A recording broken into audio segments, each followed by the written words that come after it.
चलिए सब लोग ध्यान दीजिए, अब शांत रहिए। और जो क्लास जहां पर खत्म हुआ था उसके बाद, यानी कि छोटी आंत में हम लोग लास्ट क्लास किए थे, अब उसके बाद हम लोग बात करेंगे थोड़ा ग्रंथि का। तो हम लोग के शरीर में अगर ग्रंथि की बात करें तो दो महत्वपूर्ण ग्रंथि है। ऐसे बहुत ग्रंथि है, लेकिन पाचन में दो महत्वपूर्ण ग्रंथि है। ठीक है, एक है यकृत और दूसरा है अग्नाशय ग्रंथि। एक है यकृत और ग्रंथि और अग्नाशय ग्रंथि, दो ग्रंथि है हमारे शरीर में। अब दोनों के बारे में हम लोग पहले पढ़ेंगे। और एक जो है हमारे पास पहला जो आपका ग्रंथि है वह है आपका यकृत ग्रंथि। कौन सा ग्रंथि है जी? यकृत ग्रंथि है। तो दो ग्रंथियों में अगर हम पहला ग्रंथि की बात करें, ग्रंथि मतलब कि हमारे पाचन में इनका महत्वपूर्ण भूमिका रहता है। ठीक है, आपको पिछले क्लास में बताए थे कि ग्रहणी जो है छोटी आंत का पहला भाग है। उस भाग में भोजन यानी कि कायम बन करके भोजन, तो उस कायम को पचाने का काम ग्रहणी से हो करके गुजरता है। और उसी ग्रहणी में दो ग्रंथि मिलता है पाचन के लिए। पहला जो है यकृत और दूसरा है अग्नाशय। ये दो ग्रंथियों का एक साथ मिलन होता है।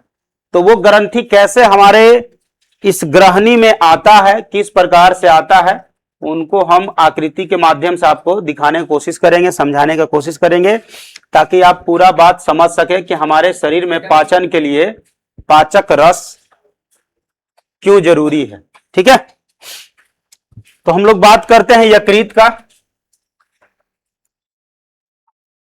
अब पुरानी बात का बात करें तो हम छोटी आंत में जो तीन भाग है, ठीक है, तो तीन भाग है। पहला भाग ग्रहणी बोलते हैं, दूसरा है जेजुनम, तीसरा जो है इलियम।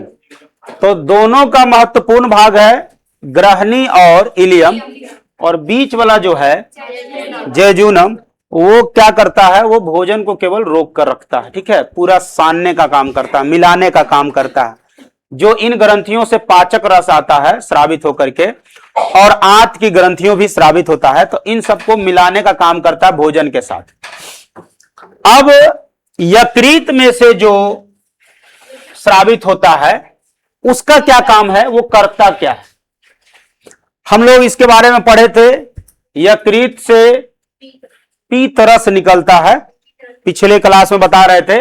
आंत ग्रंथि से आंत्र रस निकलता है, और अग्नाशय से अग्नाशय रस निकलता है। तो उन्हीं से हम लोग आगे थोड़ा सा बढ़ेंगे। एक आकृति है, हम आपको थोड़ा सा दिखा दे आकृति को, ताकि थोड़ा सा समझने में आपको दिक्कत ना हो। एक बार और इसको दिखाएंगे, क्योंकि अग्नाशय, देखिए यहां पर है अग्नाशय। ये जो आपका पीला रंग का जो दिख रहा है उसी को अग्नाशय कहते हैं। ठीक है, और यकृत जो है आपका, ये जो दिख रहा है इस प्रकार से, इस भाग को हम यकृत कहते हैं। और यही है हमारा पित्ताशय जो हरा रंग का दिख रहा है, और पेट यहां पर है। ठीक है,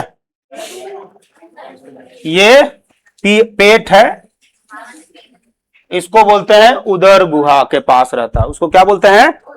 उदर गुहा के पास रहता है, उदर गुहा इसको बोलते हैं। ठीक है, गुहा मतलब खाली स्थान। तो हमारा पेट जो होता है एक गुहा में रहता है, इसलिए उसको उदर बोला। अमाशय ही है, पेट ही है। ठीक है, इसको उदर गुहा को दर्शाया जा रहा है। यहां तक देखिए, जो हम आपको पिछले क्लास में समझाए थे छोटी आंत में, तो छोटी आंत देखिए यहां से शुरू होता है। छोटी आंत, ये भाग जो दिख रहा है ना, ये छोटी आंत है। और छोटी आंत का जो ग्रहणी है यहां से शुरू हो रहा है, इस ग्रहणी को दिखाया जा रहा है। तो ग्रहणी यहां से आपका प्रारंभ हो रहा है, इससे ले लेते हैं, ठीक है, ये वाला भाग, ठीक है, इसको हम ग्रहणी बोल रहे हैं। और आप ध्यान दीजिए, तो इसमें से यानी यकृत में से पीतरस स्रावित हो रहा है। पीतरस क्या हो रहा है? स्रावित होकर के इस पित्ताशय में जमा हो रहा है, ठीक है। और पित्ताशय से निकल करके पीतवाहिनी, पीतवाहिनी से होते हुए देखिए यहां पर पीतवाहिनी मतलब कि जिसमें पीत बहता है, ठीक है, नलिका जिसको हम बोल सकते हैं। तो पीतवाहिनी देखिए यहां से निकल करके कहां जा रहा है, यहां तक पहुंचा है, ग्रहणी में जाने का काम कर रहा है। और इधर से देखिए अग्नाशय से जो अग्नाशय रस निकला हुआ है ये भी आकर के यहां मिलता है, यानी कि दोनों एक जगह मिल रहा है कि नहीं मिल रहा है, और दोनों मिल रहा है, और दोनों मिल करके ये छोटी आंत में प्रवेश करता है, जो कि बताए थे कि बीचों बीच क्या है, छिद्र है, उसके माध्यम से वो प्रवेश करता है। और खाना जो होता है कायम, जो भोजन अब किस रूप में, कायम के रूप में बन जाता है, और ये धीरे धीरे भोजन यहां पर आता है। तो भोजन यहां से यहां आएगा और उसके बाद ये रस स्रावित होते रहता है। तो भोजन के साथ साथ ये रस क्या करता है, मिलते जाता है। तो ठीक से नहीं मिल पाता है तो आगे जो ग्रहणी है, ग्रहणी के बाद जेजूनम है, उसमें जाकर खाना क्या होता है, मिलता है। और आंत रस भी क्या होता है, स्रावित होता है। आंत रस भी क्या होता है, स्रावित होता है। तो तीनों, या एक तो पहला है पित्ताशय से पीत वाहिनी, ठीक है, पीतरस जिसको बोलते हैं, पीतवाहिनी से होते हुए पीतरस स्रावित होकर के आता है। अब इधर से भी अग्नाशय से, इधर से भी ये नलिकाएं मिलकर के आ रहा है, तो दोनों मिल जाता है और आंत का स्रावित होता है, ये तीनों मिल जाता है, तीनों मिलकर के जेजूनम में मिलने का काम करता है। फिर आगे बढ़ता है, आगे बढ़ता है तो वहीं पर अंतिम पाचन होता है इलियम में। किसमें पाचन होता है, इलियम में पाचन होता है।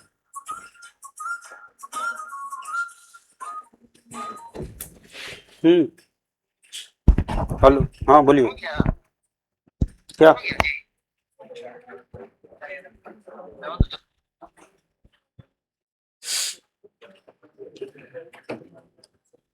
समझ रहे हैं सब लोग?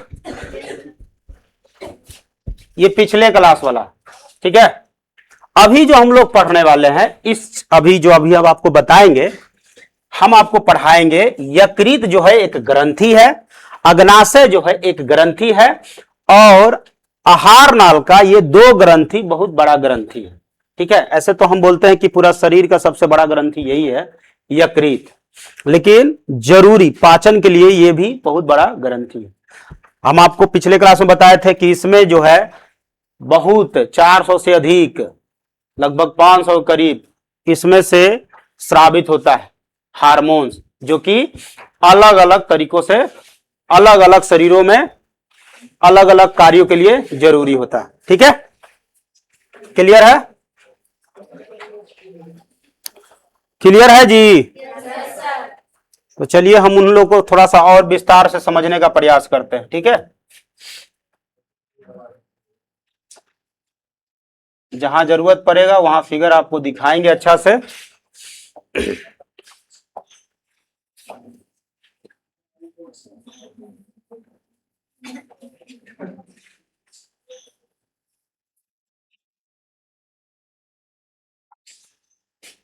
अब देखा जाए इसको, ठीक है, यकृत के बारे में। सबसे पहला इसमें ऑब्जेक्टिव जो आएगा बनेगा आपका, वो रहेगा कि वह कितना केजी का होता है। किसके बारे में चर्चा हो रहा है? यकृत के बारे में चर्चा हो रहा है। तो यकृत जो होता है वो सबसे ज्यादा वजनदार होता है, बड़ा होता है शरीर का। तो करीब करीब अगर बात करेगा वजन का तो कितना है, 1.5 केजी। किसी किसी का बड़ा भी हो सकता है, एवरेज इसको माना गया है कि 1.5 केजी का होता है। किसी किसी का, अब कोई बच्चा है तो छोटे ना रहेगा जी, अब कोई बड़ा है तो उसका बढ़ जाएगा, ठीक है। तो यह करीबन कितना होता है, 1.5 केजी। ध्यान रखिएगा, इसको हम ग्रंथि बोलते हैं। ग्रंथि मतलब कि हमारे शरीर के लिए हानिकारक पदार्थों को विनाश करने का काम करता है, ठीक है। हर एक चीज के लिए यहां पर व्यवस्था किया हुआ है कौन, यकृत। यकृत का खासियत क्या है कि अपने आप को खराब होता है तो बना भी लेता है, ये अपने आप को ठीक कर लेता है, ठीक है। यकृत कोशिकाओं से पीत रस स्रावित होता है। यकृत कोशिकाओं से तो पीत रस कहां? पहले पित्ताशय में जमा होता है। पित्ताशय में पीत जो निकलता है, पीत एक रक्त है। पीत एक क्या है? रक्त है। ठीक है, रक्त मतलब समझ रहे हैं ना, खून, ब्लड उसको बोलते हैं। तो यकृत में से जो रक्त निकलता है, रस निकलता है, पीत रस, उसको जमा होता है पित्ताशय में। समझिए कि पानी का टंकर, जैसे जमीन से पानी निकल करके टंकी में पहले स्टोर करते हैं, उसके बाद जहां जरूरत होता है वहां पर भेज देते हैं। तो यकृत से निकलने वाला जो पीत है वो पित्ताशय में जमा होता है, फिर उसके बाद वहां से फिर आगे की ओर बढ़ता है। ऐसे आपको बता दें कि यकृत में से अन्य और भी नलिकाएं निकलती हैं। ठीक है, अन्य और भी नलिकाएं निकलती हैं। अभी तो बताए कि 400 रोगों या प्रतिरोध क्षमता को बढ़ाता है, ये बहुत तरह के काम करता है। हमारे शरीर में हर गड़बड़ी को ठीक करने का लगभग काम किया हुआ है। तो खाली पीत रस पचाने के लिए थोड़े खाली निकलेगा, और भी अन्य चीज के लिए भी बाहर निकलता है। ठीक है, तो यकृत से बहुत सारी नलिकाएं बाहर निकलती है, छोटी छोटी। अब देखिए, हम बात करते हैं पीत के बारे में, क्योंकि पीत हमारे शरीर में भोजन को पाचन करने के लिए बना हुआ है। यकृत कोशिकाओं से पीत का स्राव होता है। स्रावित पीत का संचयन एक छोटी थैली में थैली जैसी रचना में होती है, जिसे हम पित्ताशय कहते हैं। ठीक है, या फिर गॉल ब्लाडर, नहीं, गॉल ब्लाडर। अब देखिए, ये जो थैली आपको बोला गया है, तो थैली जैसा रचना आपको दिख रहा है। देखिएगा कि पहले के जो लोग होते थे ना, पर्स उस नहीं रखा करते थे, देखो थैली बना लिया था, वही में पैसा डालते थे। मम्मी लोग भी वैसने थैली उली में रखती थी। ठीक है, अभी भी हो सके रखती, मौसी रखती है। तो ठीक है, स्रावित पीत का संचयन थैली में होता है। क्लियर है जी? या खड़ा हो जाओ, खड़े हो जाओ ना। तो कुछ नहीं बोल रही हो तुम, समझ गई? बोलो। हाँ, तो वही ना पूछ रहे हैं, ये जो थैली है किस चीज का थैली है? पित्ताशय ही कहते हैं। हाँ, पीत का थैली है। किसका थैली है? पीत का थैली है। बैठो, तुम खड़े हो रानी। पीत कहां से आता है? यकृत से आता है। बहुत बढ़िया, बैठो। तो ध्यान मतलब खाली शरीर यहां नहीं बैठाइए, माइंड भी यहीं रखिए कि हाँ हम कुछ सीखना चाह रहे हैं। नहीं जी, खड़ा हो तो तुम, इसको खड़ा करो। तो वो खाली उसका शरीर रहता है, इसका दिमाग कहीं और रहता है कि अभी जाएंगे, जैसी छुट्टी हो वैसे ही खेले थी, उसको बुला के लेके जाना है बालू पर। नहीं, चलो, हम जो बोल रहे हैं ये 1.5, अरे बैठ गया थी, हम बोले बैठेला तो क्या बैठ गया। 1.5 kg जो है किसका वजन है? पूरा परिवार मिलके बोल रहा है, उसको बोले तो। बैठो बैठो, समझ में या नहीं आ रहा? तुम यहीं पर हो। 25% जो बाहर घूम रहा है उसको भी बुलाओ यहीं पर। ठीक है, तो यकृत जो है वो 1.5 kg का होता है। ठीक है, और ये ग्रंथि है, ध्यान रखिएगा, भूल जाता है सब। ग्रंथि है, बोलता है बॉडी पार्ट है, नहीं, ग्रंथि है। स्रावित करता है, हमारे शरीर में गड़बड़ी को ठीक करता है स्रावित से। ठीक है, बहुत काम आता है। आप जब आगे पढ़िएगा, अगर मान लीजिए आप आगे चल करके बायोलॉजी लेते हैं 11th 12th में, तो इन चीजों को थोड़ा सा और बढ़ा दिया जाएगा, आपको बढ़ाया जाएगा। अभी आप 9th में है तो उसको जितना, सॉरी 10th में है, 10th में है तो उसी के हिसाब से नॉलेज दिया गया, ना तो घबरा जाता है। ठीक है, अभी इतना ही नोट्स निकालते हैं तो कितना बच्चा घबरा जाता है, भाई कितना लिखवा दिए, याद होता है पहले। 1 तारीख को टेस्टो है। हाँ, यहाँ कुछ ही कर ले। आज कितना तारीख है?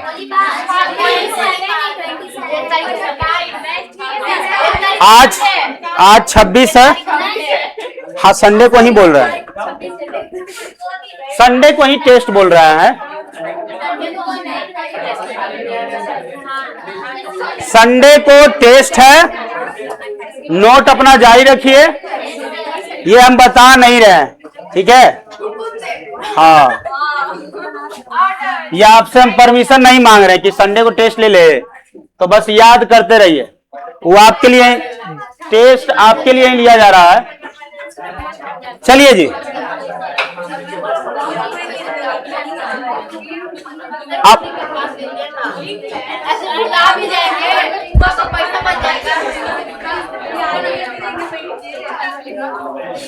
अब देखिए इसमें जो पहला तो हम बोले कि यकृत से पीत रस स्रावित होता है, और इस स्रावित रस को यानी कि पीत का स्रावित जो रहता है, स्रावित पीत जो संचयन होता है, इकट्ठा होता है, वो थैली में होता है। उस थैली को बोलते हैं पित्ताशय। कहता पीत गाढ़ा, पीत जो होता है वो गाढ़ा होता है, हरा रंग का होता है, और क्या होता है? क्षारीय होता है। आपको केमिस्ट्री में पढ़ाया जाएगा, ठीक है, लवण, अम्ल, लवण और क्षार सब आपको बताया जाएगा, आपको दिखाया जाएगा कि भाई क्या बोलते हैं, जीरो और इधर, ठीक है, ये बताया जाएगा। अभी हमको जो पढ़ाना है वो हम बताने की कोशिश कर रहे हैं, आप उसको समझिए, ठीक है। तो क्षारीय जो होता है वो कहां होता है? 7 से ऊपर होता है। 7 से कहां होता है? ऊपर। 7 से कहां? ऊपर, वही में है आपका। चलिए इधर देखिए, पीत जो होता है वो सवाल यहां से ऑब्जेक्टिव पूछ सकता है, बना सकता है कि पीत कैसा होता है, किस रंग का होता है, और अम्ल, लवण और क्षार जिसको बोलते हैं क्षारीय, आपको बताया जा रहा है। तो तीनों में से, और चौथा नंबर दे देगा कि भाई तीनों में से तीनों है क्या, या इनमें से कोई नहीं, कुछ भी पूछ सकता है। तो आपको ध्यान रखना है अपने बातों पर कि पीत होता है गाढ़ा, हरा रंग का होता है और क्षारीय द्रव होता है। इन केमिस्ट्री में आपको बताया जाएगा। हाँ, केमिस्ट्री में जैसे 0 है ना, और यहां से चलेगा 7 और यहां से चलेगा 14, तो इसके बीच जो रहता है, इसके बीच, इसको बोलते हैं क्षारीय, बोलते हैं। क्या बोलते हैं? क्षारीय। 7 से ऊपर आता तो इसको क्या बोलते हैं? क्षारीय बोलते हैं, समझे। तो जब हम इसको चेक किए, जैसे हम लोग का डिग्री कैसे रहता है जी, हम लोग डिग्री और टेम्परेचर मापते हैं ना, तो उसी प्रकार से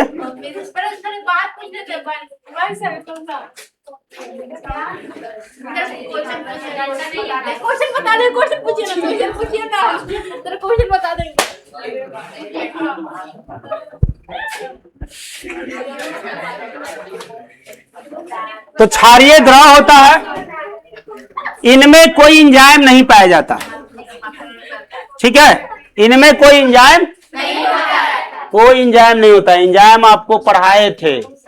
चलिए तो हाँ, खड़ा होइए, बताइए। जो हम बताए थे कि प्रोटीन को पचाने के लिए एंजाइम होता है, वसा को पचाने के लिए भी एंजाइम होता है, तो प्रोटीन को पचाने के लिए कौन सा एंजाइम है?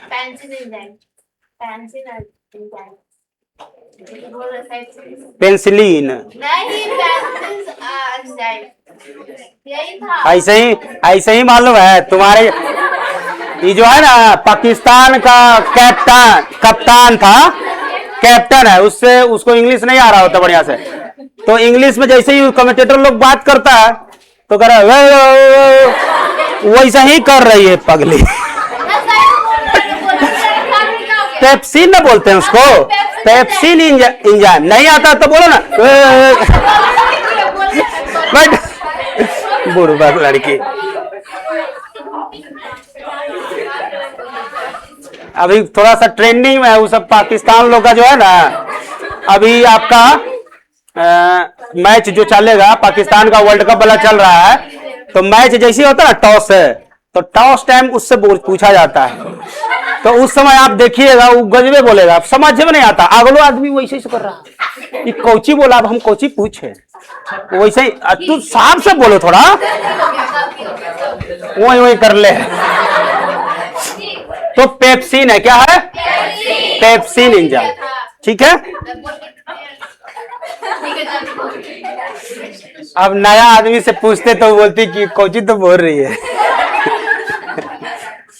चलिए तो देखिए, एंजाइम जो है इसमें कोई इंजाइम नहीं होता है, जैसे कि पाचन करने के लिए इसमें कोई इंजाइम नहीं होता है। ठीक है, तो सवाल देखिएगा, इंजाइम की बात करेगा, लेकिन आप लोग इसको इंजाइम ना समझ लीजिएगा। ये ग्रंथि है, स्रावित करता है, ये भोजन को पाचन में भूमिका निभाता है। तो ये गाढ़ा होता है, हरा होता है और क्षारीय होता है, इसमें कोई इंजाइम नहीं होता है। अब देखिए इसका काम क्या होता है, इसको रखा क्यों गया है। हमारे शरीर से जो भोजन, पेट से भोजन निकल करके ग्रहणी में पहुंचता है, तो ग्रहणी में इन यकृत से पीतरस और अग्नाशय रस और आतरस तीनों मिलकर के इस पे क्या काम करता है। तो हम लोग सबसे पहले पीत के बारे में समझेंगे कि पीत का क्या काम है, पीत का क्या योगदान है। तो सबसे पहले पीत का क्या योगदान है कि पीत अमाशय से ग्रहणी में आए अम्लीय कायम। तो आपको बताए थे कि हमारे शरीर में जब खाते होते हैं तो खट्टा ढेकार आता है ना, खट्टा ढेकार आता है, तो यानी भोजन को जो होता है अम्ल के रूप में बदल देता है। भोजन को किस रूप में बदल देता है? अम्ल के रूप में बदलता है। अम्ल वर्षा होता है, नहीं, दीवार से क्या निकलता है? कौन सा अम्ल? हाइड्रोक्लोरिक अम्ल। तो अम्ल भोजन में सन जाता है तो भोजन हो जाता है अम्लीय। भोजन क्या हो जाता है? अम्लीय हो जाता है। तो जो भोजन जैसे ही इसमें से यानी कि अमाशय से भोजन ग्रहणी में प्रवेश करता है तो वो कायम रहता है, कायम रूप में रहता है, और कायम जो होता है वो अम्लीय रूप में रहता है। कायम क्या है? भोजन का एक रूप है, छोटा रूप है। भोजन को पचा दिए, गीला कर दिए, ठीक है, तो वो किस रूप में, उसको हम कहते हैं कायम। पचे हुए भोजन को छोटा रूप में जो रहता है लसलसा टाइप का, तो उसको हम कायम कहते हैं। ठीक है, और कायम जो होता है वो कायम जैसा भोजन जो होता है वो क्या रहता है? क्या रहता है जी? अम्लीय रहता है। कैसा रहता है? अम्लीय। तो अम्लीय को नष्ट करता है। अम्लीय को नष्ट कौन करता है? पीतरस। अम्लीय को नष्ट कौन करता है? पीतरस। अम्लीय को नष्ट कौन करता है? देखिए, अम्लीय कायम की अम्लता को नष्ट कर उसे क्षारीय बना देता है। क्या बना देता है? क्षारीय बना देता है, ताकि अग्नाशय रस एक एंजाइम उस पर क्रिया कर सके। तो देखिए मिली भगत यहां पर चल रहा है, दो आदमी मिलकर के इस काम को कर रहा है। एक जो ढर करके आ रहा है, कहां से? यकृत से। वो भोजन को क्या कर रहा है? बदल दे रहा है। किस रूप में? क्षारीय रूप में। कायम से किस रूप में? क्षारीय रूप में। कौन बदल रहा है? पीतरस भोजन को भोजन जो ग्रहणी में उतरता है कैसा रहता? भोजन अम्लीय रहता। ठीक है, भोजन जो कायम रूप जो भोजन रहता है अम्लीय रूप में, देखिए उस भोजन को कहते हैं कायम। ठीक है, पचा हुआ भोजन को क्या कहते हैं? कायम कैसा रहता है? अम्लीय। कायम कैसा रहता है? तो अम्लीय कायम को किस रूप में बदल दिया जाता है? क्षारीय रूप में। कौन बदलता है? पीतरस। तो पीतरस का एक ही काम है कि उस अम्लीय को पीतरस का क्या काम है? पीतरस का क्या काम है? अम्लीय को क्षारीय में बदल देता है। तो सब लोग यहाँ ही है कि खाली मतलब नेताजी लेखा नारा लगा रहा है अम्लीय को क्षारीय में बदल देते हैं, कि सब लोग को समझ में आ रहा है? तुम खड़ी हो जी। कायम जो है ग्रहणी में उतरता है तो किस रूप में रहता है? कायम जो है अमाशय से ग्रहणी में उतरता है तो किस रूप में रहता है? अम्लीय में। ठीक है, बैठिए, ध्यान तो दे रहे हैं। तुम खड़ा हो जी, बताइए।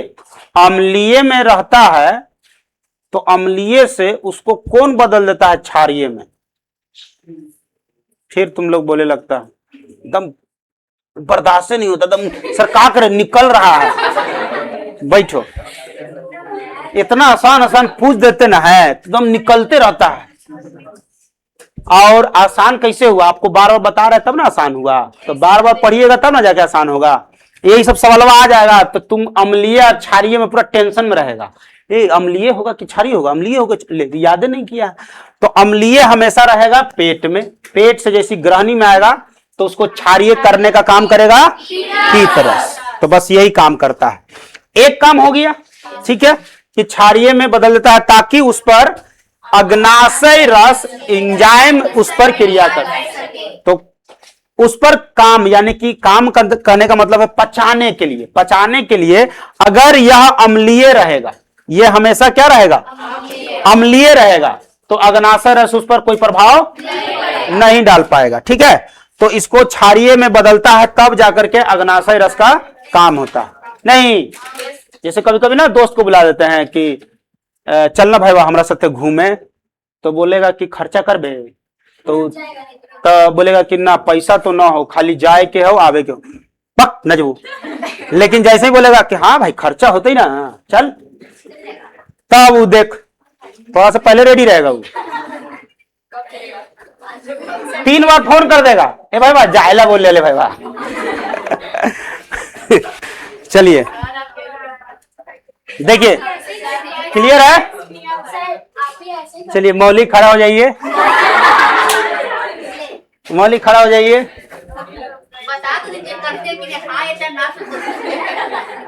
ग्रहणी में भोजन अम्लीय रहता है कि क्षारीय?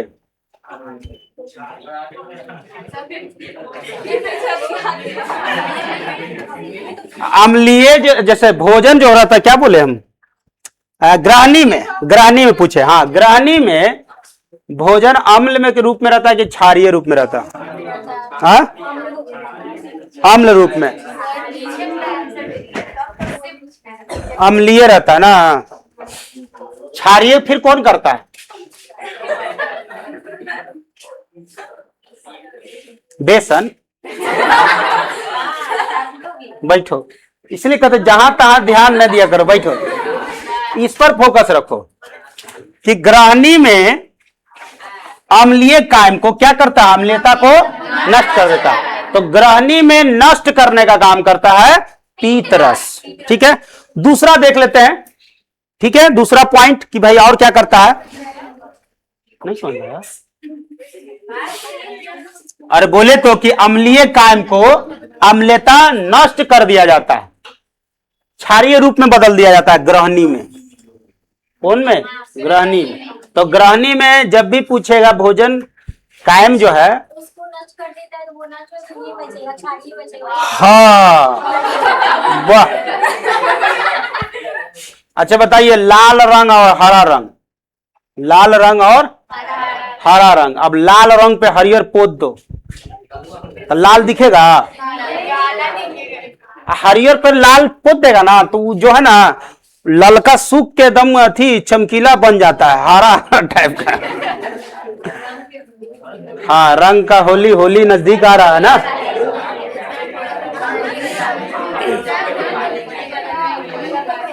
चलिए, एंजाइम पर थे हम लोग। आप लोग होली पर ना जाइए, होली के लिए छुट्टी आपको मिलेगा, और तुम हमेशा बैठी रहो करो, खड़ी हो जाती हो। अच्छा, खड़ी नहीं हो तुम?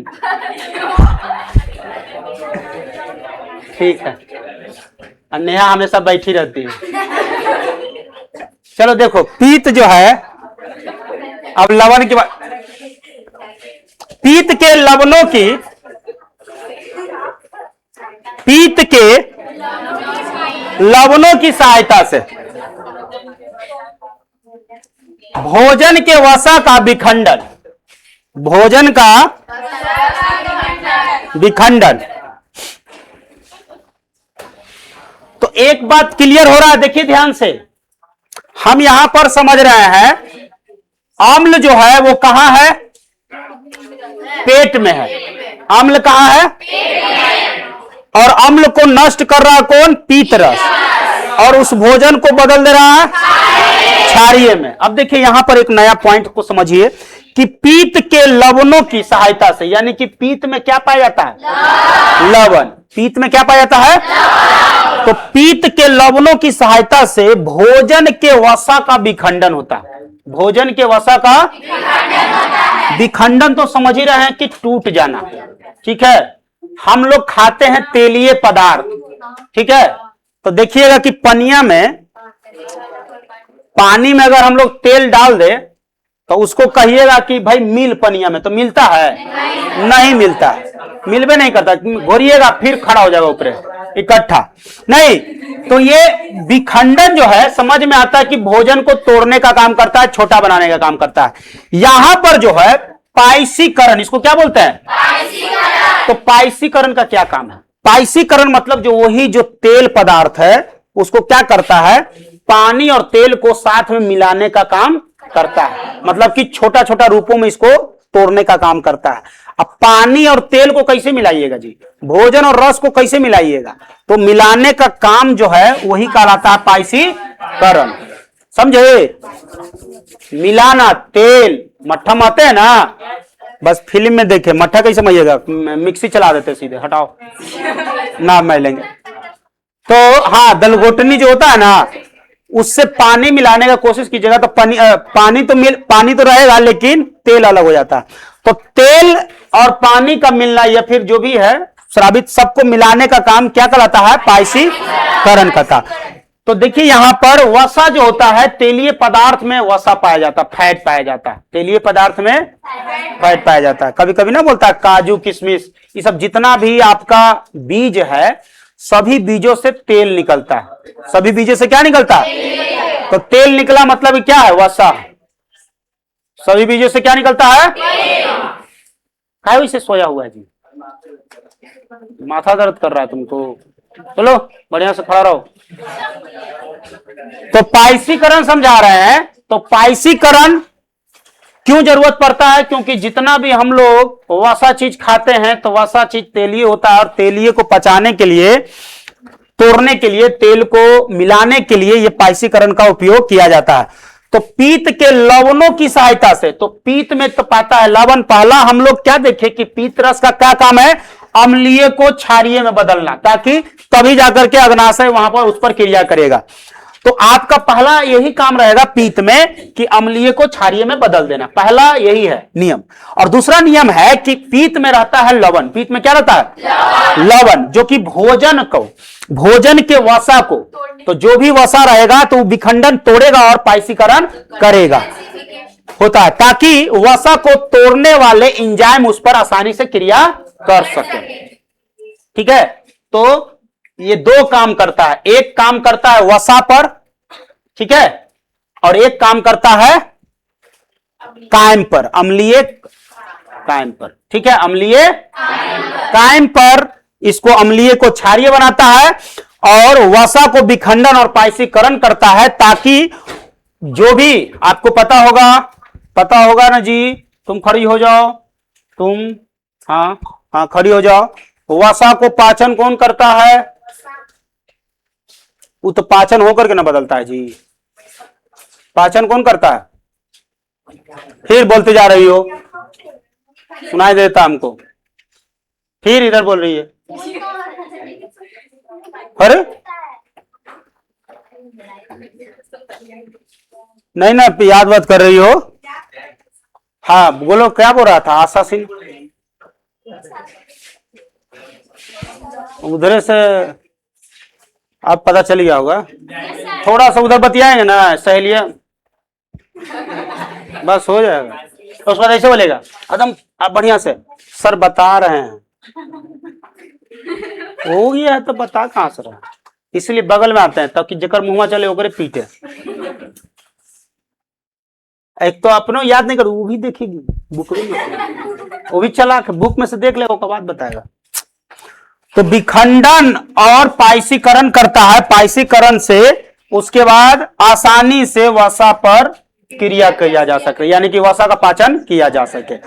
तो सबसे पहले विखंडन किया जाता है किसको? वसा को। विखंडन और पाइसीकरण तो किसके माध्यम से होता है? पीत के माध्यम से। पीत के माध्यम से नहीं, पीत के लवण के सहायता से। पीत के, अब हम बोलेंगे कि वसा को तोड़ने का, पाइसीकरण करने का काम कौन करता है, तो क्या बोलिएगा? पीत के लवण के द्वारा होता। पीत के और अम्लीय कायम को उसको किस में बदला जाता है?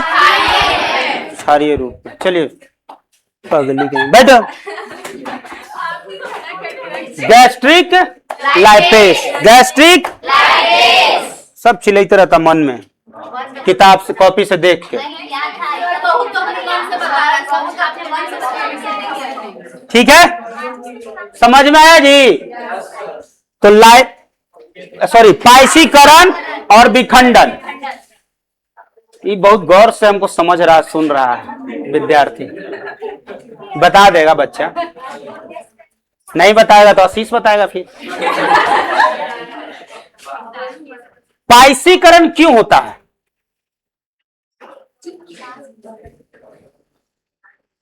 ई वाला नहीं बता पाएगा, नहीं बोल पाएगा, पूरा लंबा बोले पड़ेगा। हाँ, आशीष बताएंगे।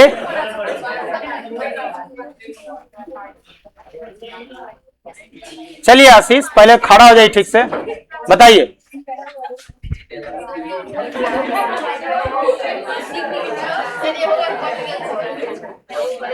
बोलिए आशीष। शांत रहो। पाइसीकरण क्यों, मतलब क्यों किया जाता है, ये क्यों होता है?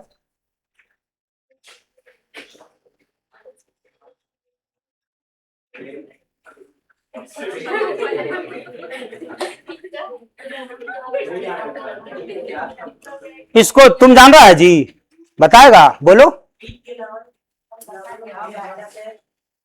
क्यों करते हैं पाइसीकरण?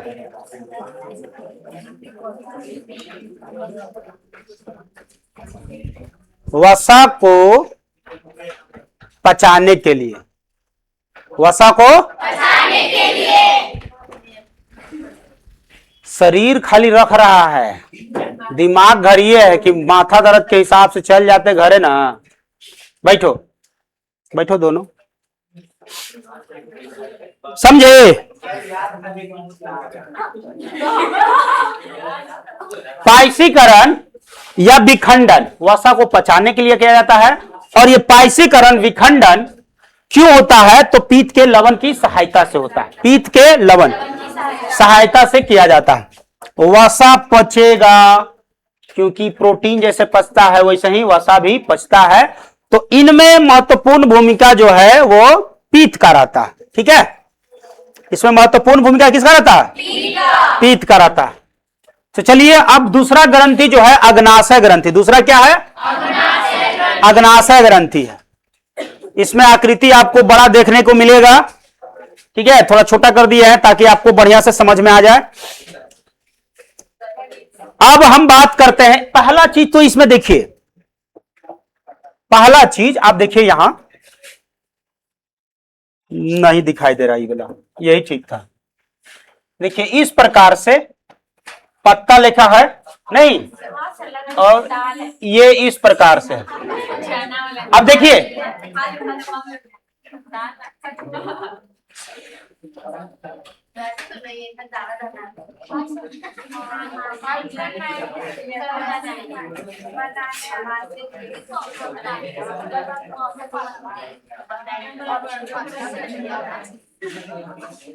अब देखिए इसमें इस प्रकार से बहुत सारी नलिकाएं स्रावन करती है।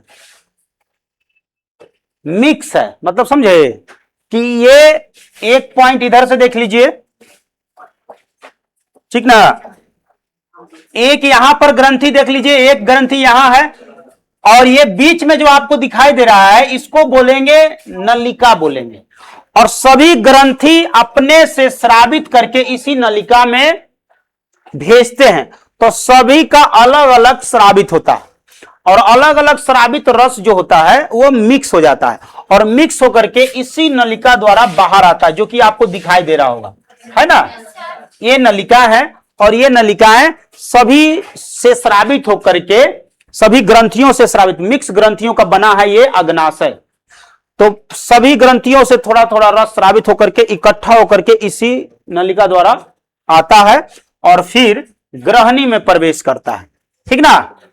तो ये अंदर का पोर्शन नहीं दिखाया हुआ था, तो सोचे कि दिखा देते हैं, पत्ता की तरह होता है। तो सभी बहुत इसमें ग्रंथि होता है, ठीक है, मिक्स ग्रंथ, बहुत सारे ग्रंथि होता है, तो सभी का मिला हुआ चीज इसमें रस स्रावित होता है। इसमें पहला पॉइंट की बात करें तो कहता है अमाशय के ठीक ठीक नीचे है, अमाशय के ठीक नीचे है तथा ग्रहणी को घेरे पीले रंग की एक ग्रंथि होता है। ग्रहणी को घेरे, देखिए ग्रहणी को घेरे हुए, ये ग्रहणी है और इसको घेरे हुए और एक ग्रंथि होती है जिसको हम अग्नाशय कहते हैं। इतना इंपॉर्टेंट नहीं है, बस आपको दिखाया जा रहा, बताया जा रहा कि कैसा रंग का होता है, तो पीला होता है। ठीक है, इसमें एक सवाल आ सकता है, वो भी कैसा, पीला रंग का। ठीक है, दूसरा नंबर देख लीजिए। अग्नाशय में अनेक पतली पतली नलिकाएं होती है, जो कि आपको दिखाएं अभी। ये पतली पतली नलिकाएं होती है जो आपस में जुड़ करके एक बड़ी अग्नाशय वाहिनी बनाती है। तो एक बड़ी जो अग्नाशय वाहिनी है यही है। ठीक है, सभी में से एक थोड़ा थोड़ा पतली पतली नलिकाएं हैं, वो अग्नाशय नलिका में, सॉरी, अग्नाशय वाहिनी में मिलता है जाकर के। तो पतली पतली नलिकाएं कहां मिलेगा, वाहिनी में, यानी कि वाहिनी बनाती है। तो ये जो है आपका अग्नाशय वाहिनी। ठीक है, जिसमें अग्नाशय रस बहता है उसको हम बोलेंगे अग्नाशय वाहिनी। ठीक है, जिसमें अग्नाशय रस बहता है उसको क्या बोलेंगे, वाहिनी। कभी कभी नलिका भी बोलता है, तो ध्यान रखिएगा। ठीक है, नलिका या फिर वाहिनी। वाहिनी मतलब कि जहां से, मतलब उसको नली अब है, नली में क्या पानी गुजरेगा, नहीं बोलते हैं नाली का पानी। ठीक है, कभी कभी जरूरत रहता है तो नलिये बोल देता है, नली में गिरल है। अब थोड़े बोला कि नली के पानी में गिरल है, नली में गिर गया। ठीक है, अब क्लियर है बाबू, इसमें ज्यादा नहीं है।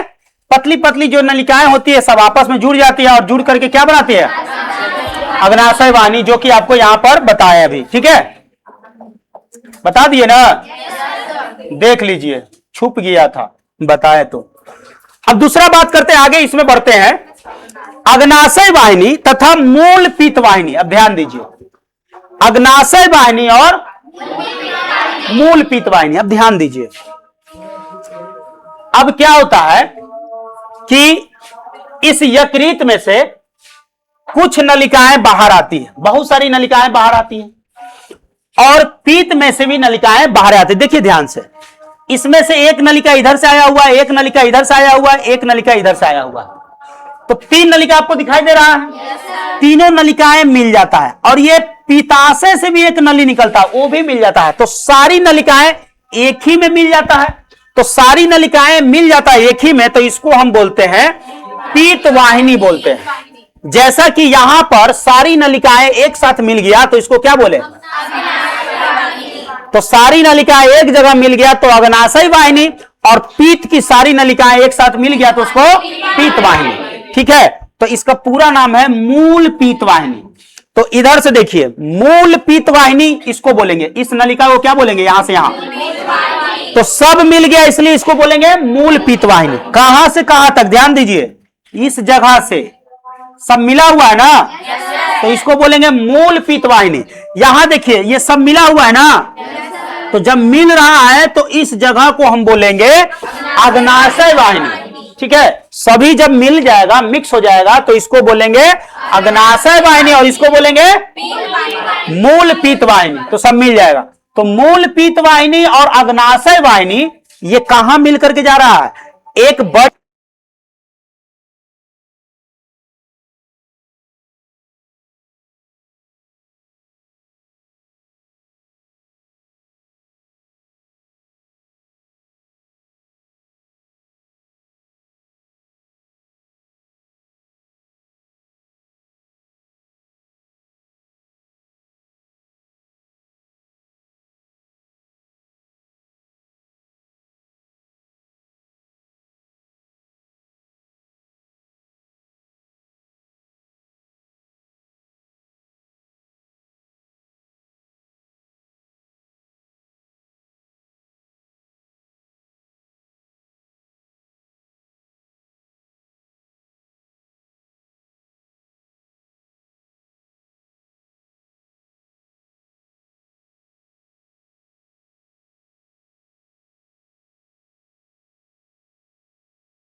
फिर से तुम्हारे पास आए हैं।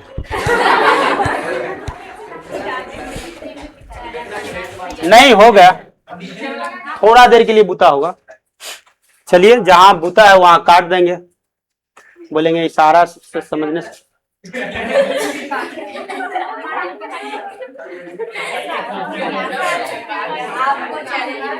चलिए देखिए, तो हमने आपको बताया कि टोटल 4 गो एंजाइम होता है। किसमें होता है? अग्नाशय ग्रंथि में होता है। पहला जो है आपका ट्रिप्सिन, पहला है ट्रिप्सिन है। इसको खड़ा करो तो, कोई नहीं बोले खड़ा हो। तो खड़ा हो, जरूरी थोड़ा है कि कुछ करने पर ही खड़ा किया जाए, ऐसे भी तो खड़ा किया जाए। चलिए बताइए, पढ़िए तो यहां पर क्या, फिर उसको बोलने का क्या है? दूसरा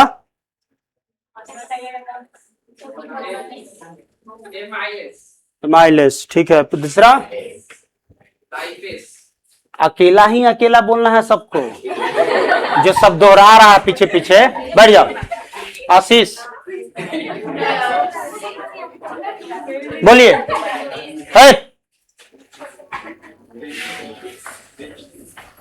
पाकिस्तान वाला हरकत नहीं करता। चलो ठीक है, बोल रहा है, ठीक आशीष ठीक बोल रहा है, बोलो। पहले हंस रही हो, और चौथा, तीसरा नंबर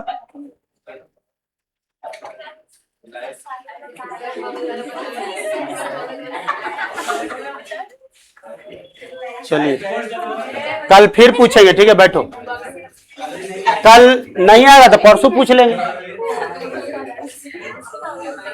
तो आपका 4 ठो है जिसको बोलते हैं एंजाइम, पाचन के लिए, भोजन में पाचन के लिए भूमिका निभाता है। और ये पाचन तभी कंप्लीट होगा जब तक पीत रस इसमें स्रावित नहीं होगा, क्योंकि पीत रस का काम होता है स्रावित करके उसको अम्लीय से क्षारीय में बदलना। जब क्षारीय में रहेगा भोजन तभी ये एंजाइम चारों ठो काम करने वाला है। तो ये पहला जो है इमाइलेस जो होता है स्टार्च और ग्लाइकोजेन माल्टोस को पचाने का काम करता है। दूसरा है लाइपेस, इमल्सीकृत वसा अम्ल ग्लिसरॉल, ठीक है? तो वसा को पचाने का काम कौन करता है? लाइपेस। ये आपको पहले बता दिए थे, ठीक है? तो ये पचा करके बदलता है, ठीक है? और न्यूक्लियस, न्यूक्लिक एसिड, न्यूक्लियोटाइड्स, ठीक है? न्यूक्लियोटाइड्स। तो न्यूक्लियस जो होता है न्यूक्लिक एसिड और न्यूक्लियोटाइड्स को पचाने का काम करता है। तो ये पूरा जो है आपका ये एंजाइम है। अग्नाशय एक प्रकार का एंजाइम है, यकृत एंजाइम नहीं है, लेकिन दोनों के भूमिका से हमारा भोजन पाचन कंप्लीट होता है। और ये है कहां पर कार्य होगा? तो छोटी आंत में। कहां होगा? छोटी आंत में, क्योंकि पाचन यहीं पर समाप्त होता है। पाचन कहां होता है? छोटी आंत में समाप्त हो जाता है। तो हमने आज पढ़ा 2 ग्रंथियों के बारे में, 2 बड़े ग्रंथियों के बारे में। एक है पूरे शरीर में मिक्स ग्रंथि, जिसको अग्नाशय ग्रंथि बोलते हैं। एक पूरे शरीर में मिक्स ग्रंथि है जिसको क्या बोलते हैं? अग्नाशय ग्रंथि। और एक जो है आपका यकृत ग्रंथि है। एक क्या है? तो यकृत से बहुत सारे नलिकाएं निकलती है, छोटी छोटी नलिकाएं निकलती है, जो कि हमारे अन्य भागों में भी जाकर अपना कार्य करता है। लेकिन पाचन में 2 बहुत बड़े हैं। हालांकि ये यकृत जो होता है पूरे शरीर का सबसे बड़ा ग्रंथि यही है, ठीक है? यकृत जो है सबसे शरीर का बड़ा ग्रंथि है, और आहार नाल का भी सबसे बड़ा ग्रंथि यही है। तो सवाल आप देख लीजिएगा, बॉडी का पूछेगा या फिर आहार नाल का, तो यही हम बोलेंगे, ठीक है? और मिक्स ग्रंथि अगर हम बोलेंगे तो इसी का बोलेंगे, अग्नाशय ग्रंथि, मिक्स ग्रंथि, ठीक है? क्लियर बाबू? तो चलिए, तो 2 ग्रंथियों के बारे में हम लोग आज पढ़े थे। अब कल हम लोग पढ़ेंगे आंत ग्रंथि पढ़ेंगे और आपका बड़ी आंत। तो कल सोचेंगे कि खत्म कर दे ताकि आपको किसमें बाबू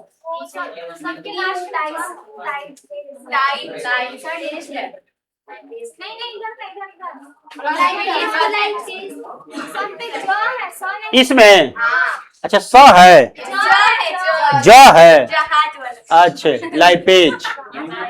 चलिए ठीक है, टाइपिंग से गड़बड़ हो गया है तो